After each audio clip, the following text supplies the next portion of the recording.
From Studio 3 at Buzz TV, it's The Horse's Mouth with Tom McManus.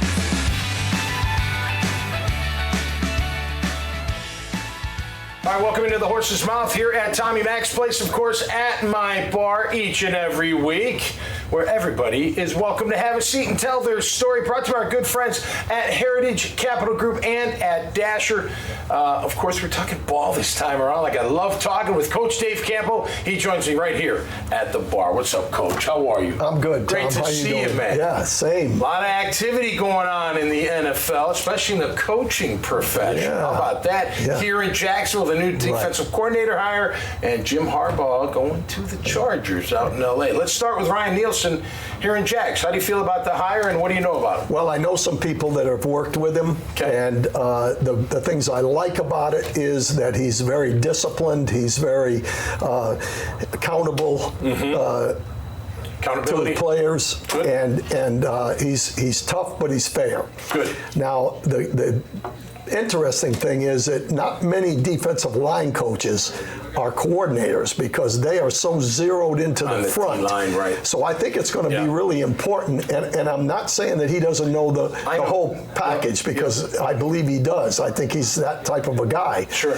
But I think who they bring in for the secondary coaching job is going to be important because I think that the NFL, the way it is today, you have to know the passing game. Yeah. Well, look, I like it because, as we both agree, everything starts up front. Absolutely. You can have the best coverage in the back. If you don't have some pressure up front, they're still going to complete passes on you. Zone man, it doesn't matter. They know how to beat them. They know where the hot reads are if you blitz. If you don't get there and have pressure on the QB, I don't care what your coverage call is. Absolutely, and it's the same on offense. If you're not able to run the football and be physical up front, you're not going to do well. And that's two areas that they have to work on. And I think it's good that they got a guy that really zeroes in. With the Falcons, they actually did really well rushing the passer without a guy that you say, okay, here's Josh Allen or here's like whoever it is. A dominant pass rusher. Absolutely, I agree. Absolutely. They had Calais Campbell though, and he's still getting it done. Absolutely. What a guy. It'd be great if they brought him back. Absolutely. All right, so Jim Harbaugh looks like he's going to the Chargers. How do you feel about that one? I can't blame him. Like, no disrespect to Michigan, you did great, won the title, but I'm taking Southern Cal over Michigan.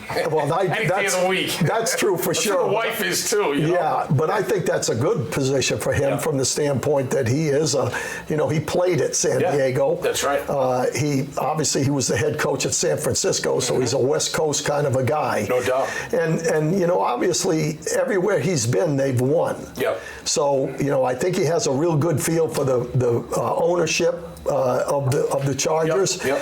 And Spanos. Yep. And he's a good football coach. Yeah. I've really had a chance to get around him a little bit because he's really comes to Coach Coughlin's J Fund tournament every year. So I've had a chance to spend some time with him. And he's really a serious-minded football coach, and I like that. I think he'll be very disciplined. He did great with the Niners. I'm assuming he's going to do great with the Chargers. Absolutely. No doubt about it. All right, so it's championship week in the National Football League, Coach. You coached in how many championship games? I was feeling good. I played in one. Went to 5 playoff games, but 1 AFC championship. Well, we went to 2, but I was hurt in 99, but 96 I played that whole year. So this is a big week. This is a big week. This is the top 4. It changes your life. Yeah. Doesn't it? Absolutely. I mean, as an organization, as a coach, as a player, you go to the Super Bowl, you win a Super Bowl, you won 3 of them, it changes your life. Yeah, nobody can ever take that away from you that you're a Super Bowl winning Well, even the players, when you look at guys that towards the end of their career, what do they want to do? They want to go to a team a lot of times that has a chance to win a Super Bowl because there aren't many of them. What is this, 57 this year? That ring trumps everybody in the room that doesn't have a ring. I'm just saying it does. Maybe not a Hall of Famer because you're a Hall of Famer. Right. But everybody else, guys like me, the Super Bowl rings trump everything else in that room. Yeah, I think this is a great week. I think the best 4 teams are there. You might say that, one team, Buffalo, might have, had an opportunity to do it, but they didn't do it. No. So everything's earned up till now. Yeah, and this is it. You're going to see fantastic games, I believe. I think they're very well balanced, all of them. KC or Baltimore? Real quick. Well, Buffalo's out. No, Baltimore. KC or Baltimore. I'm sorry. At Baltimore. I misunderstood you. Sorry. You know what? I'm a champion as a champion until they're not. Okay. So, I think it'll be a great ball game. Yeah. I think Kansas City with Mahomes and being there in the past means something. Their defense coming on, too. Yeah. Especially the pass. Well, this is the best defense that they've had with Mahomes since he's been there. Yeah. And then the other side, everybody's rooting for Detroit.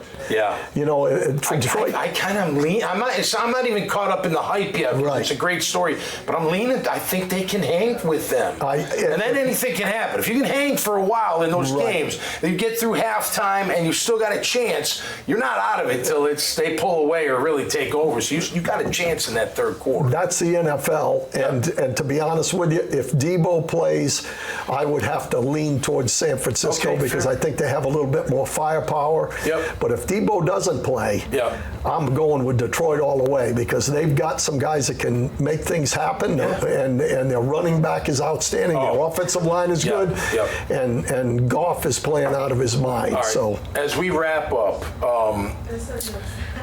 look at the Jaguars wide receiver corps. Last year, everyone said it was one of the best in the league going in, right? We got Ridley, we got Kirk, we got Zay Jones healthy, Zay Jones got Ingram. Now it's like everyone wants to revamp. That's all you hear out there. No, we need better play. So my question is to you, do we need better targets, skill position for Trevor, or do we need more help up front? I think we have enough skill positions. I think Ridley's going to be okay. Hit 8 touchdowns, almost 1,000 yards, and he wasn't on point every time. You know what I mean? Yes. So I'm expecting him to get even better, especially if they can hold him accountable to what he's doing. Well, I agree with you. I mean, it all starts up front, and they have to be more physical with the interior of the offensive line and the interior of the defense. Yeah.